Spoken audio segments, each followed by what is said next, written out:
Listen, God's time is perfect. Just because you mistaken God's silence as him not moving doesn't mean that he's not moving on your behalf. See, when God is silent, that's when he's moving the most.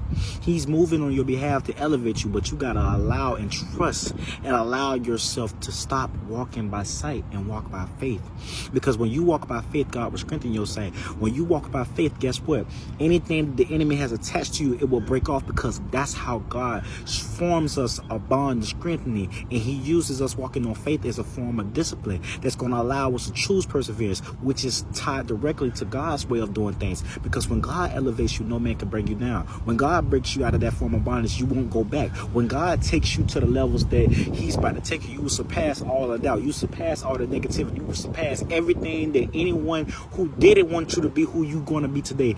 He's going to make sure you surpass all that doubt. He's going to remove all that anger, all that pain. But you got to allow him to come in so he can use you.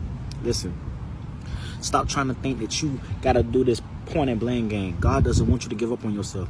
He don't want you to keep blaming everybody for your flaws. He wants you to use your flaws as a way to connect with him so he can elevate you. Just because nobody never told you was impactful doesn't mean that in God's eyes you're not impactful. Just because nobody wanted to be around you for real and they just wanted to leech off you for real doesn't mean that you won't find a husband or wife or a friend that's going to genuinely appreciate you and allow you to find that love and express that love that you always give to people, because you're a person who you get a shirt off your back. You'll get the kindness of the kind if a person needed. You take on people's problems and then you have no one to turn to when it's time to handle your problems. Listen, God is going to place you around people who are going to be able to reciprocate that thing and that energy towards you. He's going to place you around people that love you. He's going to place you around people that value you. But first you must get into the season of connecting with God so he could take you from feeling lonely and making you comfortable in his presence. Because when you're comfortable in God's presence, his presence is not lonely. No, his presence is fulfilling. See, God is fulfilling every void in your life right now that you having trouble letting go of. He's telling you right now, listen to God through me.